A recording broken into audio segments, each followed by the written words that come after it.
The next concept, that is, we are following the previous video that has been representing about the deadlock, what are the 7 cases, and also the necessary conditions for deadlock. We have seen in these things in the previous video.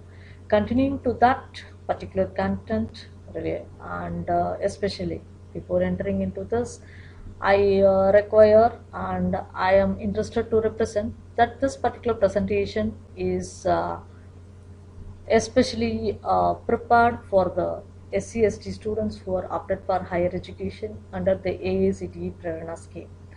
So, in association with the MITS Madanapalli, Andhra Pradesh, this presentation is developed. I have to thank the management, principal, and the organizer for giving me the opportunity. I am myself Dr. S. Padma, working as an assistant professor in the Department of Computer Science and Technology at MITS Andhra Pradesh. So again, we are going to see about deadlock and what are the things that are happening in the deadlock by the terminology modeling. So what is this? What is this particular representations we are going to do? So this modeling in the sense, we are going to represent this deadlock model using graph. So we have studied graph in data structure. So it is a non-linear structure. There is no definite content. Compared to trees, the execution methodology will be different, the appearance will be different. And we have studied this particular concept in mathematical concepts also. So these are the this particular thing, that is the graphical structure, is used to represent or to model how the deadlock will happen, because we know very well, as we are dealing with the multi-process, so a number of processes will be there, and ultimately there will be a number of resources or devices or shared disk, everything, etc, etc. So this representation can be made clear when we are going for a graphical representation. Okay, and also we know very well, when compared to text or theory, image represents more things, thousand times of things. So directed graph, the edges are associated, okay, and the arrow represents the flow of the information. This is a normal structure, and some other things are also represented here. If a particular thing is encircled, then it is going to represent a process. If it is in a rectangle, it is going to represent the resource. Okay, so if an edges, that is a edge with arrow, is from a circle to a rectangle, then the process is requesting the resource. If it is happen and vice versa, then the process is holding that particular resource. Okay, if a resource is not connected, automatically it represents that there is no process holding that particular resource. And if there is a cycle, automatically it leads to deadlock. So these representations or this sort of modeling can be done using graph in order to represent whether the deadlock has been happened within the process and because of which resource or which process this thing has happened. That also we can identify clearly. Okay, so here we are having an example. As I told earlier, R, that is the rectangle, represents the resources. So these are resources, and content that are encircled, given in circular process. So what happens here? So the first graphical structure, that is representing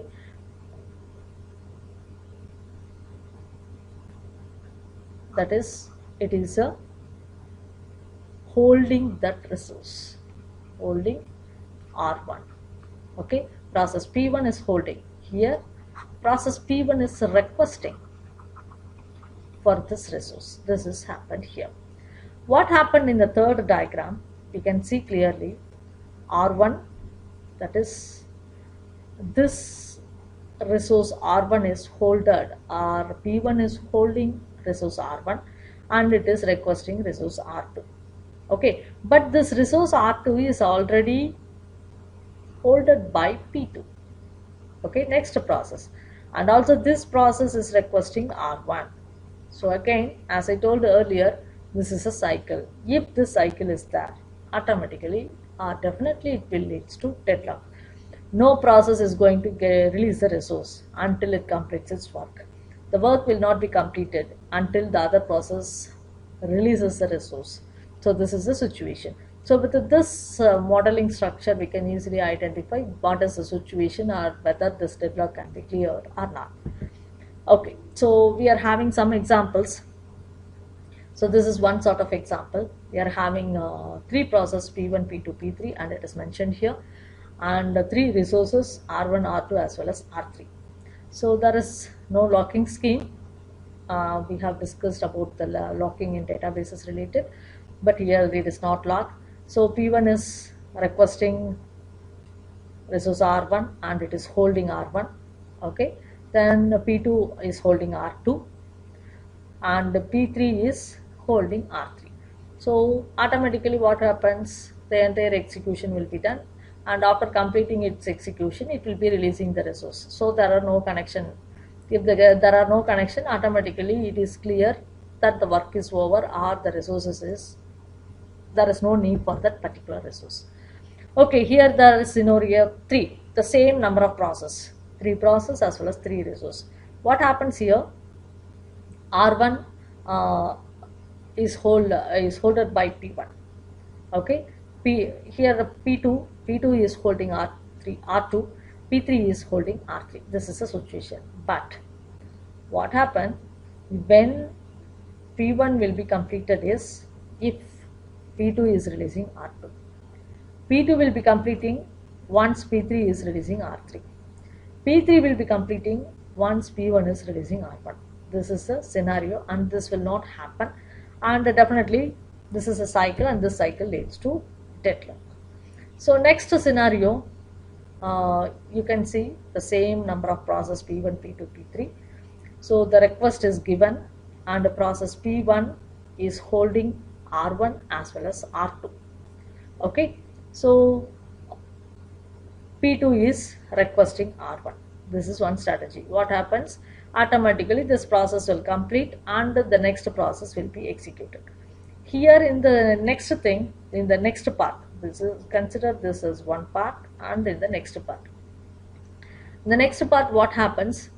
P1 is holding R2, okay, and it is the P1 is not in need of other resources, so it will complete it. After completing it, what happens? It releases the resource which will be allocated to process P3. Okay, and the P3 will be executed, and the P2 will be P2 is already holding R1. It will be executed. This is one sort of execution.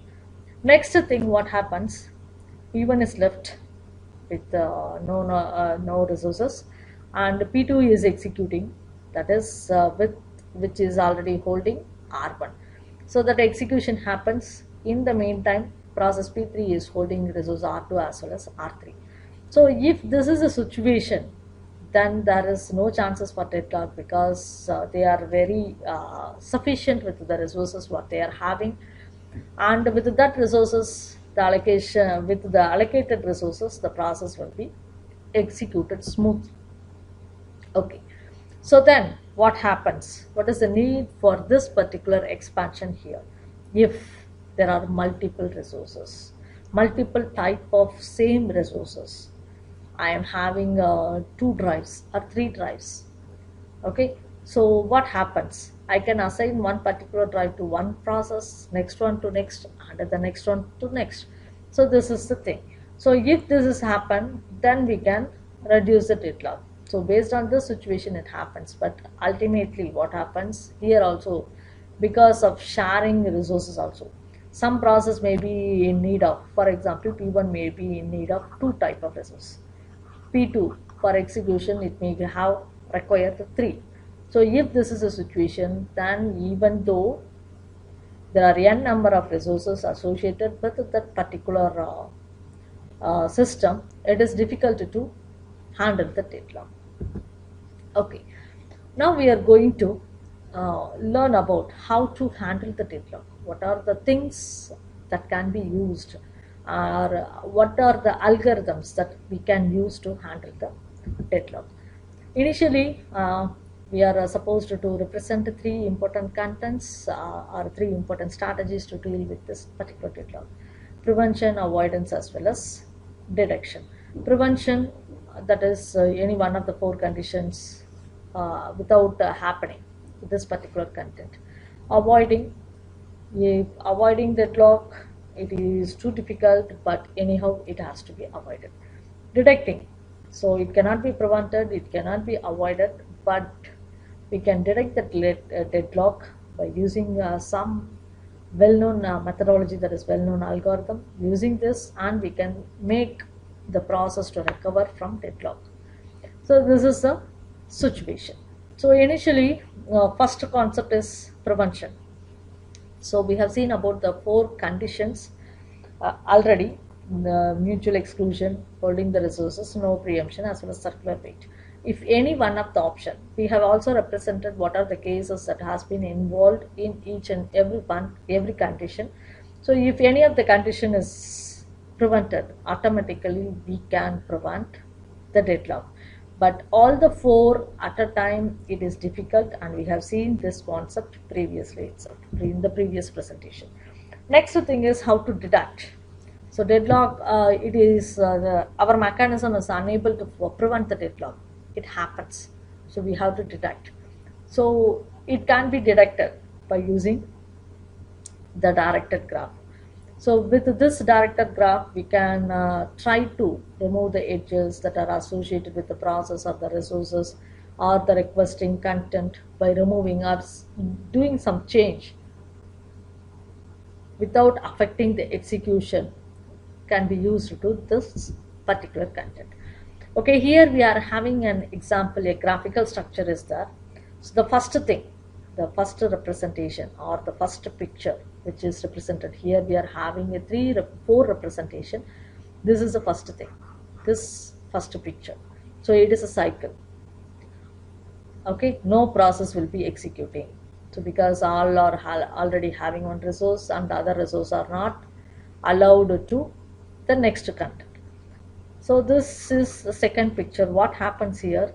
Here we have released or we have removed one holding, and this particular edge is changed. Okay, so once this is done, or okay, so once this is over, or once this process is completed, this is changed, and if this process is done, automatically the resource will be released and the execution will be normal. So in this situation, we can detect the deadlock, and by removing the edges, we can easily do this. Edges, some edges cannot be removed. What happens here? We can see the crucial manner. What happens here? Even though this process completes its resource R3 and allocating the resource to P2, it is impossible to execute this two process with these three resources, because already it is holding with some other process and it is unable to remove. This is one condition. Okay, so after detecting the deadlock, we are supposed to avoid. So how we can avoid the deadlock? Okay, so we have to check whether the process, whether the state, what has happened now, is in the safe state or unsafe state. If the process and the resource are allocated correctly and we are having sufficient resource, then that particular state or process is said to be as in the safe state. Okay, so this is a representation. So P1 is the process, P3 and P2. We are having three more resources. So with this three more resources, we can do n number of contents. So automatically this particular state is said to be as safe state. Okay, so the execution, and it has given something here. So maximum need is 10, currently needed is 5. Here also 4, 2, 9, 2. Automatically what happens? We are having 3. This can be executed first, 2, and finally this. So once executed this will be freed. That is, this total number will be freed automatically. The process will be executed in the safe state. This is one thing. Okay, what happens here. Okay, here also we are representing about the content, what has happened here. We are having two resources is left. So whether this is in the safe state or unsafe state. Okay, so it is that is P2 is requesting 2 resource and releases 4. P1 is obtaining 5 and then releases all. P3 requests 7. What about the execution? So this system will become unsafe. When it will become unsafe? If instead of 9, if the allocation is 10, here only one resource will be there. Okay, so here also if the allocation, the current need will be changed to 2, but anyhow it is changed, no process will be executed because we are having only one resource in our hand, which is insufficient for the process to complete its execution. Here the P1 is requiring 5 resource and P2 2 and P3 2. This is impossible. This particular state is said to be as unsafe state. Okay, and one more thing we have to say related to this. So all the process that are executing in the unsafe state are not said to be as in the deadlock state. Okay, so if the process is in deadlock state, definitely the process will be in unsafe state. This is the representation. So to deal this with, we are moving to the well-known popular algorithm, that is the Pancus algorithm. Here they will be using how to allocate the resources and how to fulfill the process execution. For that they are using several data structures, some arrays as well as some vectors. Okay, so some matrix, some vectors. So to represent the number of available resources, they are using the vector, that is a single dimensional array, and here it is. And for using the total number of resources for the process, because they are concentrating on process as well as resource, we are using matrix. And what are the allocation, what are the resources that are holded by the process, that is also another matrix. And what is the need, so for this they are going to use the matrix. So how to execute this, what is representation, how safe it is, whether the state is in safe. So what happens here, initially they have to identify whether the condition is in safe state or not. So before that we have seen the graph, and using the graphical structure we have evaluated, but using the algorithm also we can do this. So we are going to calculate the condition, what is happening here, how the allocation is done here, and how this particular system is said to be in safe state. So we are initializing the work as well as finish. Okay, and we are also checking whether work is equal to available for all process. If the condition is okay, if the finishing is false, not yet finished for all the process, automatically we are moving to the second step. In the second step we are checking finished is false, yes, it is not, the work is not completed. We are checking whether the need is equal to the execution, that is the required content. And if it is not so, we will be going to the fourth one. Otherwise we will be adding the working resources as well as the allocation thing, so that we will be getting the maximum need for execution of the process, and the finishing will be made through, and it will be going to the next one. So this is a looping structure until all the process complete its execution, this will be executing. This is a safety algorithm. So one more thing we have to be in consider about this is requesting. So we have to request the resource. How the process will be requesting the resource, what is the procedure for it? The first step is we are creating a loop because there are n number of processes, the increment everything as usual. Then after that, what is the resource that are required, how the resource allocation is done. If the request is equal, okay, so then we are executing. Otherwise, if the request is more than the execution, okay, for example we are having 4 types of resource, this process is requesting 5, how we can give? So automatically it raises an error condition. Okay, so otherwise, if it is not so, if it is under our consideration or under our content that is available, then automatically it will try to check what is the available, what is the requirement, and based on that it will be trying to allocate the resources. So this is how the resources will be allocated as based on the request. So once the deadlock is detected, so we have tried to prevent, it is not possible in the first case. And what happens next? We have tried to avoid, it is also not done. And after that, the deadlock happens, and we have tried to detect. So where is the situation? What happens? Why is why it happens? So after detecting this, we have to recover this. So there are several methodologies to detect and to set free all the process or to set free all the resources. What is the methodology, or what are the steps that can be taken to recover? So this thing and all, that is normally we people will be do terminate all the process. We will be just switch off the power button and go out. This is one thing. Okay, if the condition goes beyond, this is the worst case that can be followed. Then the next thing is terminate all process which are involved in deadlock alone. And the next thing, terminate all process which are involved in deadlock one at a time, all the process at a time. Otherwise, interrupt a particular process and see what happens. What is the execution, whether it will be considering or it will be moving in the further direction. This is the things. And what happens, how we can identify which process can be moved, or what is the situation, how it happens. So what are the factors that can be considered when selecting this particular methodology? The first one is priority.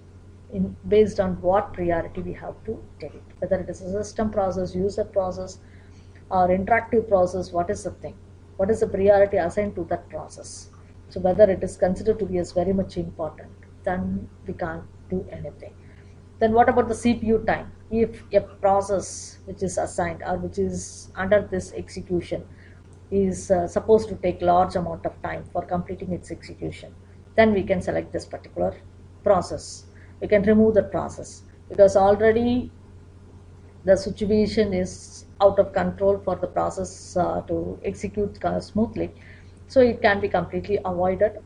And also, what are the number of other jobs that are affected? If because of the process that is holding a resource, n number of jobs or n number of processes are waiting, so automatically we can decide to remove that process or to terminate that process, so that the other process can share the resources and complete its execution. So these are the four major strategies that can be followed in considering the execution. So I think based on our presentation plan, we have seen about the introduction, what is the thing that we are going to discuss, what is meant by deadlock, why we are giving much importance to deadlock, and what are the 7 cases for deadlock, and also the next thing, what are the necessary conditions for deadlock, how the modeling can be done. We have seen how the graphical structures, what are the edges, and how the processes are represented, how the resources are represented, like that and all. And then following to that, we have seen the strategies in the sense how to prevent the deadlock, how to avoid, then how to detect using the Banker's algorithm, and how to recover the process from deadlock, how to recover the process, otherwise the system. So here an exercise is specified, that is, we know we are having two process P1 as well as process P2. Okay, so this process, here we are having a set of resource, not we are concentrating on a single resource. The graphical structure represent process P1 is holding two resources of type S1. Okay, but in order to complete its execution, that is process P1, in order to complete its execution, it requires one more resource. Okay, it is waiting for that resource. So this is the case. Okay, next thing, what happens when we are considering about process P2? Here, this process requires 4 resources, 2 from S1 and 2 from S2. Okay, so one is requested, one is allocated. Okay, here also one is requested and one is allocated. So this is the thing. So one process is left here without any allocation. So if this resource is allocated to P2, okay, definitely there is a chance for deadlock. Not definitely chance, definitely there will be deadlock. This resources is left unallocated. If this particular resource is allocated, that is in this direction, if it is done here like this, automatically what happens? The process P1 completes its execution. So once its execution is completed, these 2 resources will be free, and this particular process, this resource will also be free.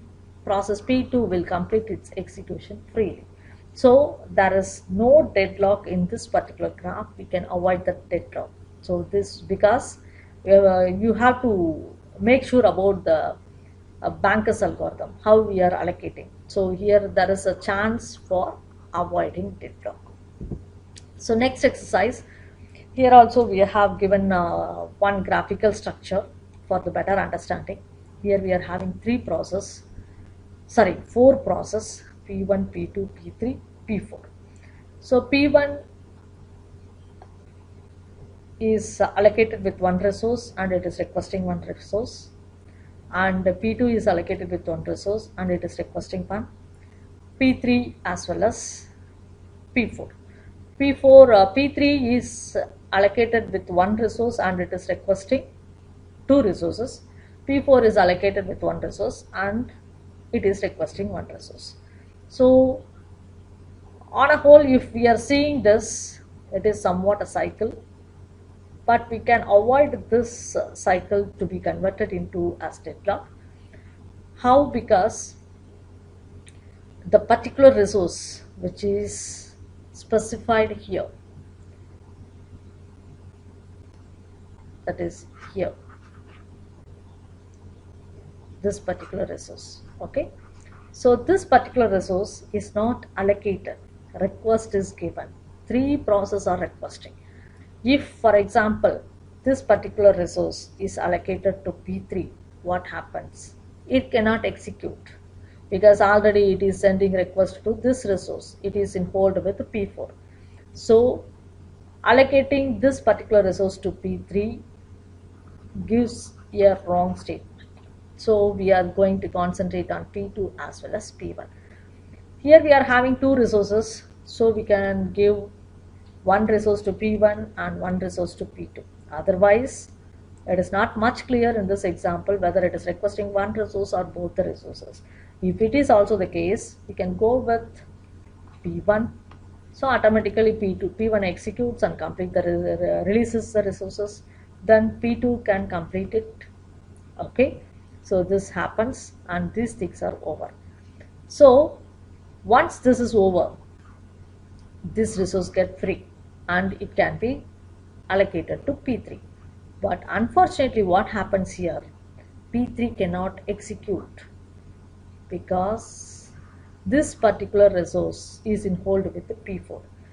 It is also cannot be executed here. So here what happens, we can say it that it is partially deadlock and partially not deadlock. This particular things that process P1, P2 executes peacefully, whereas P3 and P4 suffers from deadlock.